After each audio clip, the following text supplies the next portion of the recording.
Hello everyone, welcome back on your own channel Commerce Hurricanes.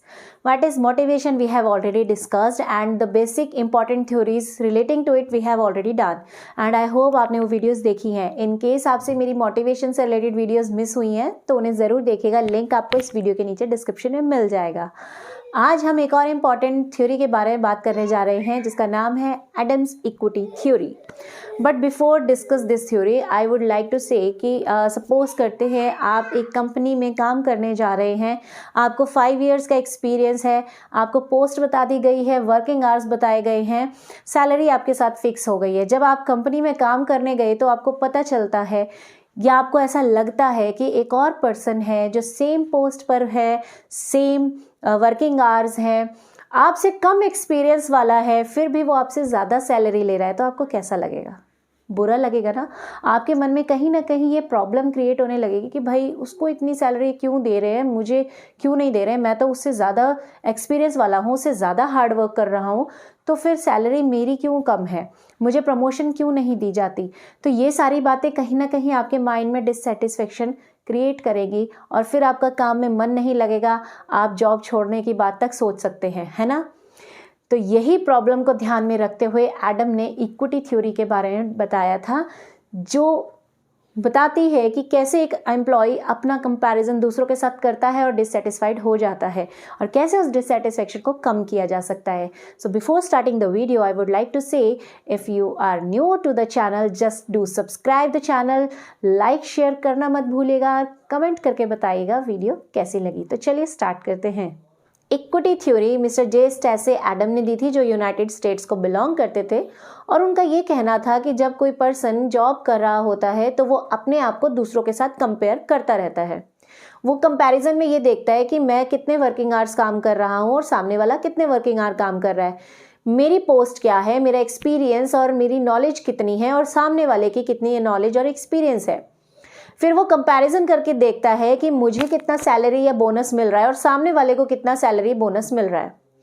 अगर comparison करने के बाद उसे ये लगने लगे कि सामने वाला मुझसे ज़्यादा सैलरी ले रहा है जबकि उसका एक्सपीरियंस भी कम है, नॉलेज भी कम है, वर्किंग आवर्स भी कम है, तो ऐसी कंडीशन में वो पर्सन डिससेटिस्फाई होने लग जाता है और उसका मोटिवेशन का लेवल कम होना स्टार्ट हो जाता है.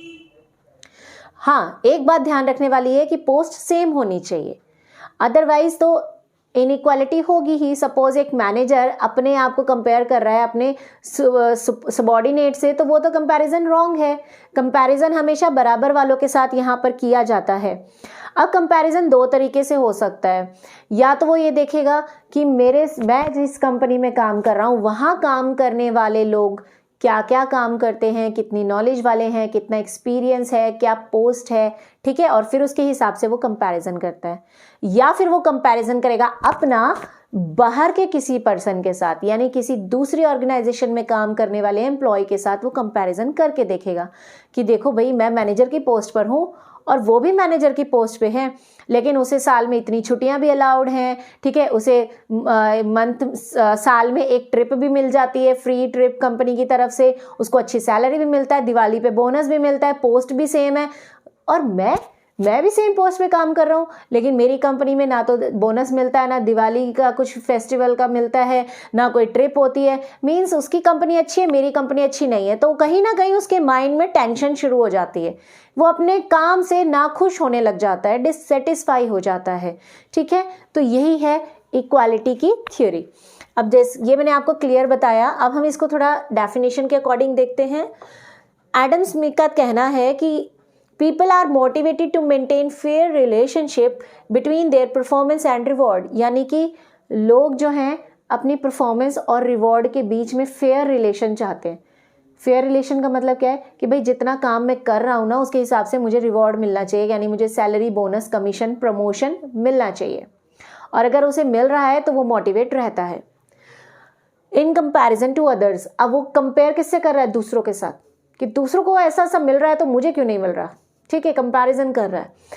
And will right to rectify unfair relationship by making them fair. अगर उसे लग रहा है ना कि उसके साथ कुछ गलत हो रहा है, मतलब दूसरे को तो सब कुछ मिल रहा है, अच्छी सैलरी, कमीशन भी मिलता है, प्रमोशन भी मिलता है सेम पोस्ट पे होने के बावजूद भी, बट मुझे नहीं मिल रहा, तो उसके माइंड में डिससेटिस्फेक्शन आ जाता है, उसे लगता है कि उसके साथ अनफेयर हो रहा है और फिर वो ट्राई करता है उस अनफेयर चीज़ को फेयर बनाने की।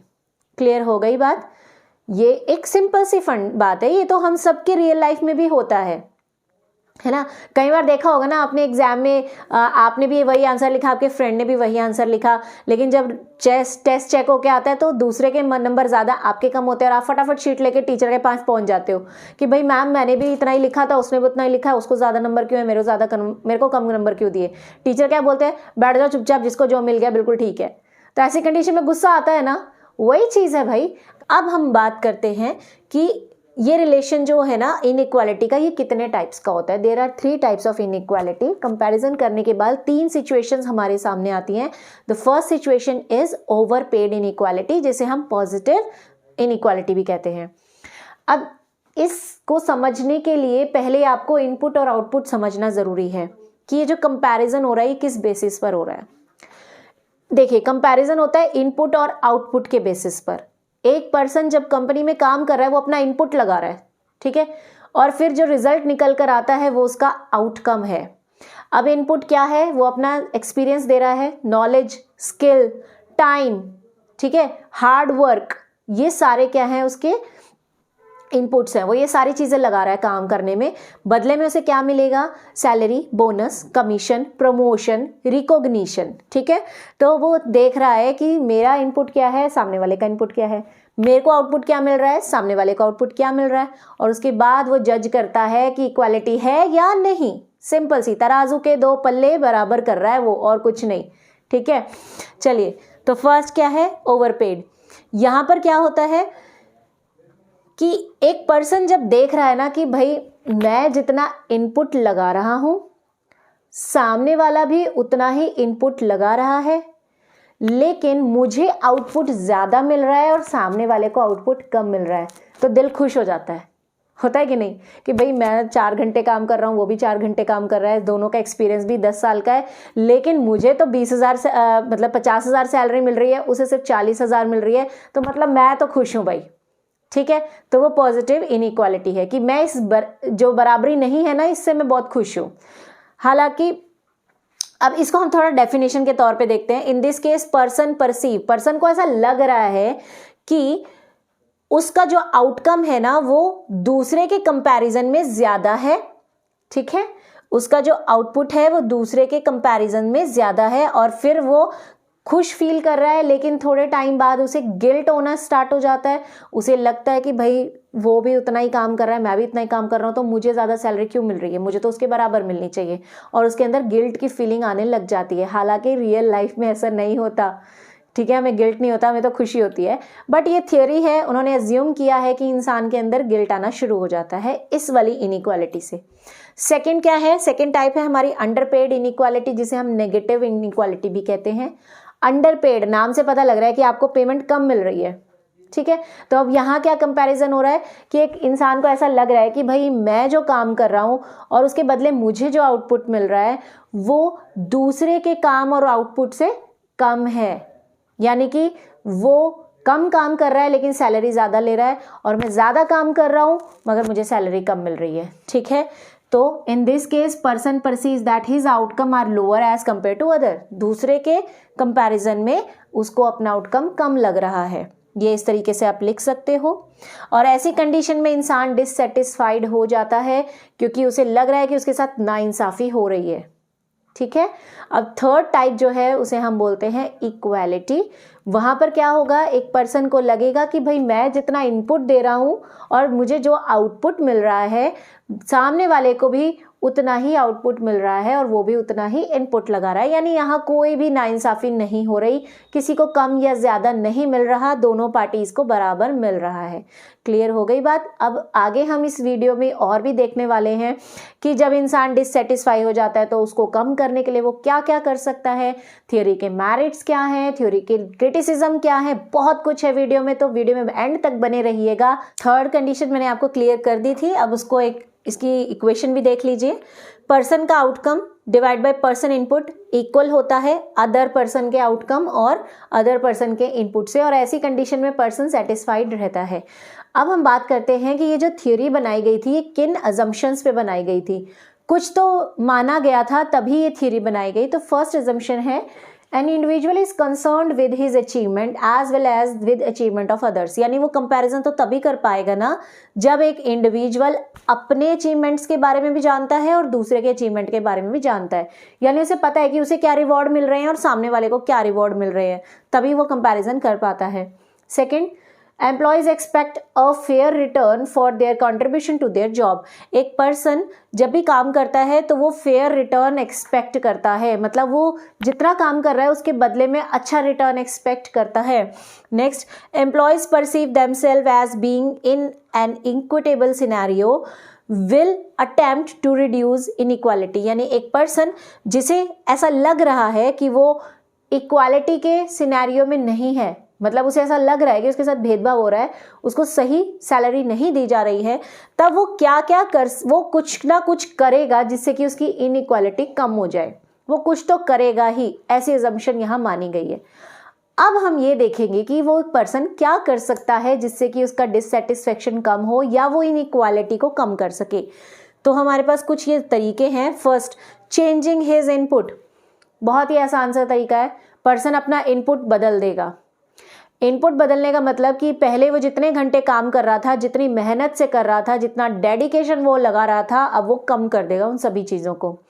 टाइम पे वर्किंग आवर्स अपने कम कर देगा, उतनी मेहनत के साथ काम नहीं करेगा, काम चोरी करना शुरू कर देगा, क्योंकि उसे पता है कि कितना भी जी जान लगा के मैं काम करूं आउटकम तो मुझे मिलेगा नहीं, तो वो क्या करेगा, अपनी चीज़ों को कम करना शुरू कर देगा। Next, changing his outcome. वो अपने आउटकम को बदलने की कोशिश करेगा। आउटकम कैसे बदला जा सकता है, वो जो हायर अथॉरिटीज़ है उनके साथ बात करेगा, उनको बोलेगा कि मेरी सैलरी बढ़ाइए या मुझे प्रमोशन दीजिए क्योंकि मैं काम अच्छा कर रहा हूँ, और जिसको आप अच्छी सैलरी दे रहे हो या प्रमोशन दे रहे हो वो तो अच्छा काम नहीं कर रहा है। आप कन्विंस करेंगे हायर अथॉरिटी को, कोशिश करेंगे अपना आउटकम बदलने के लिए। Next, changing perception about input. एक पर्सन अपनी सोच बदलेगा, इनपुट को लेकर जो उसकी सोच है उसे बदलेगा। उसे लग रहा है ना कि भाई मुझे कम सैलरी मिल रही है, सामने वाले को ज़्यादा सैलरी मिल रही है, तो अब वो ये देखेगा कि मेरा इनपुट क्या है और उसका इनपुट क्या है। हो सकता है कि वो पर्सन मुझसे ज़्यादा एक्सपीरियंस्ड हो, सेम पोस्ट है तो क्या हुआ, एक्सपीरियंस अगर उसका ज़्यादा है तो ऑब्वियसली उसे ज़्यादा सैलरी मिलेगी। या हो सकता है कि उसके पास अच्छी ट्रेनिंग हो, उसके पास ज़्यादा स्किल हो, ठीक है, कुछ तो अच्छा होगा जिस वजह से उसे सैलरी मिल रही है। तो हम अपने आउटपुट को इनपुट को समझने की कोशिश करेंगे ताकि डिससेटिस्फेक्शन कम हो। नेक्स्ट क्या कर सकता है वो, changing input and outcome of others. दूसरे के इनपुट और आउटपुट को बदलने की कोशिश कर सकता है। कैसे, सपोज करते हैं एक कंपनी में 4 मैनेजर हैं, 4 में से 3 जो हैं वो कामचोर हैं, मेहनत से काम नहीं करते, वर्किंग आवर्स में वो टाइम वेस्ट करते हैं, लेकिन एक है जो बहुत ईमानदारी से काम कर रहा है, ठीक है। तो जो बाकी 3 है ना, वो क्या करेंगे, उस चौथे को भी अपना जैसा बनाने की कोशिश करेंगे, वो उसके इनपुट को बदलने की कोशिश करेंगे। जब उसका इनपुट बदल जाएगा, वो काम चोरी करने लगेगा, तो ऑब्वियसली उसका आउटकम भी अपने आप कम हो जाएगा, ठीक है। Next, changing the person compared. बहुत ही आसान है कि भाई जिस पर्सन से हम कंपैरिजन कर रहे हैं वो पर्सन ही बदल दो, मतलब कंपैरिजन उसके साथ ना करके किसी और से करने लग जाओ। इसको एक एग्जांपल से समझते हैं। सपोज मैं एक कंपनी में काम कर रही हूँ और मेरी 9 to 5 जॉब है, सैलरी मुझे जो मिल रही है और जो वर्किंग आवर्स हैं, जो मेरा एक्सपीरियंस है, उसके बेस पर मैंने कंपनी में ही किसी पर्सन से कंपैरिजन किया और मुझे लगा कि मुझे कम सैलरी मिल रही है और उसको ज़्यादा, ठीक है। फिर मैं क्या करूँगी, अपना कंपैरिजन अपने किसी फ्रेंड के साथ करूँगी, क्योंकि मुझे पर्सन को चेंज कर देना है। अब मैं ये देखूंगी कि मेरा पर्सन मेरा फ्रेंड किसी और कंपनी में काम कर रहा है, सेम पोस्ट है, सेम वर्किंग आवर्स हैं, सेम एक्सपीरियंस है, बट फिर भी उसको उतनी सैलरी नहीं मिल रही, ना उसको रिकॉग्निशन मिलता है, प्रमोशन की तो बात ही नहीं वो करते, ठीक है। तो फिर क्या होगा, धीरे धीरे मन को सुकून पड़ने लगेगा कि यार कम से कम उससे तो बेटर हूँ ना मैं, ठीक है। अगर मैं उस कंपनी में होती तो मेरा हाल और बुरा होता, ठीक है। तो हम क्या करेंगे, अपने से नीचे जो पर्सन है उसको देखेंगे, उसके साथ कंपैरिजन करेंगे और हमारा जो टेंशन का लेवल है वो कम होने लग जाएगा। नेक्स्ट, लिविंग द सिचुएशन, यानी कि जो चल रहा है, जैसा चल रहा है चलने दो, हालातों से समझौता कर लेंगे और चुपचाप बैठ जाएंगे, ठीक है। तो ये कुछ जरिए हैं जिनसे हम अपनी परेशानी, टेंशन या डिससेटिस्फेक्शन कम कर सकते हैं। अब very important portion of the question is evaluation, कि इस थ्योरी का इवैल्यूएशन कीजिए, और क्वेश्चन पेपर में भी ऐसे ही आता है इवैल्यूएशन करिए। तो इवैल्यूएशन में आपको उसके मेरिट्स एंड डीमेरिट्स दोनों बताने हैं। पहले हम मेरिट की बात करते हैं, क्या फ़ायदा है इस थ्योरी का। एम्पिरिकल वैलिडिटी, यानी ये थ्योरी जो है ये वैलिड है, ये रियल लाइफ में अप्लाई होती है। नेक्स्ट, हेल्प्स मैनेजर, ये मैनेजर को हेल्प करती है ये चेक करने में कि कैसे मैं अपने एम्प्लॉयज़ को मोटिवेट कर सकता हूँ, ठीक है। Then test the importance of feeling, यहाँ फीलिंग को पूरी इंपॉर्टेंस दी गई है। हमने जो प्रीवियस थियरीज की हैं वहाँ फीलिंग का इंपॉर्टेंस इतना नहीं था, लेकिन यहाँ पर किसी पर्सन की फीलिंग और परसेप्शन को पूरा तवज्जो दिया गया है। मीन्स उसको फोकस किया गया है कि एक इंसान क्या सोचता है, कैसे सोचता है, और फिर उसके अकॉर्डिंग काम किया जाता है। नेक्स्ट इंपॉर्टेंस की तरफ बढ़ते हैं। Next is efficient wage structure, यानी यहाँ पर जो सैलरी का स्ट्रक्चर होता है वो बिल्कुल सही होता है, क्योंकि यहाँ पर हम एक पर्सन के परसेप्शन के बारे में जानते हैं। हमें पता है कि कोई भी इंडिविजुअल जो यहाँ काम करेगा वो कंपैरिजन तो करेगा ही, इसीलिए कंपनी का जो मैनेजर है वो पहले से ही वेज स्ट्रक्चर बिल्कुल सही बनाता है ताकि किसी भी एम्प्लॉय के मन में किसी भी तरह का डिससेटिस्फेक्शन ना हो। अब इसकी क्रिटिसिज्म क्या है या इसके डिमेरिट्स क्या है। फर्स्ट, नैरो, यानी ये जो कॉन्सेप्ट है ये नैरो है, इसका ज़्यादा स्कोप नहीं है, ठीक है। इसमें जो इनपुट और आउटपुट की बातें की गई हैं वो रियल लाइफ में अप्लाई होती हैं, इस नो डाउट अप्लाई होती हैं, लेकिन सिर्फ सेटिस्फेक्शन के लिए कंपैरिजन ही नहीं होता, और भी बहुत सी चीज़ें होती है जिससे पर्सन को डिससेटिस्फेक्शन होता है, जैसे कि अच्छा वर्किंग एनवायरनमेंट नहीं है, अच्छी वर्किंग कंडीशन नहीं है, तब भी वो डिससेटिस्फाई हो सकता है, ठीक है। तो इन चीज़ों की तो बात यहाँ की ही नहीं गई। नेक्स्ट, डिफ़िकल्ट इन एप्लीकेशन, यानी इस थ्योरी को रियल लाइफ में अप्लाई करना थोड़ा सा मुश्किल होता है, क्योंकि हर इंसान की परसेप्शन अलग है। ये थ्योरी पूरी तरह से परसेप्शन पर बेस्ड है। यहाँ ये बोला जा रहा है कि एक एम्प्लॉय को ऐसा लगता है, तो अगर किसी कंपनी में 100 एम्प्लॉय काम कर रहे हैं तो सभी को कुछ ना कुछ तो लगता ही है। अब हम हर किसी को कैसे जज कर सकते हैं, तो अप्लाई करना मुश्किल है। डिफिकल्ट इन कंपैरिजन प्रोसेस, जब हम कंपैरिजन कर रहे होते हैं ना किसी दूसरे के साथ, तो वो भी करना थोड़ा मुश्किल हो जाता है, क्योंकि कंपैरिजन करने के लिए बहुत सारे पॉइंट्स हैं, आप कहाँ तक किसी के साथ कंपेयर करेंगे। And last, ignores other factor, यानी कि इंडस्ट्री में और भी बहुत से फैक्टर्स हैं जिससे कि हम पर्सन की सैलरी या बोनस कमीशन डिसाइड करते हैं। वो फैक्टर्स की तो बात यहाँ की ही नहीं गई है ना। यहाँ ये नहीं बताया गया कि क्या चीज़ें करने से आपको अच्छा बोनस या कमीशन मिल सकता है। तो इसी के साथ हमारी ये थ्योरी यहीं कंप्लीट होती है। आपको थ्योरी कैसी लगी ज़रूर बताइएगा कमेंट सेक्शन में, मुझे वेट रहेगा आपके कमेंट्स का। Till then bye bye, have a good day.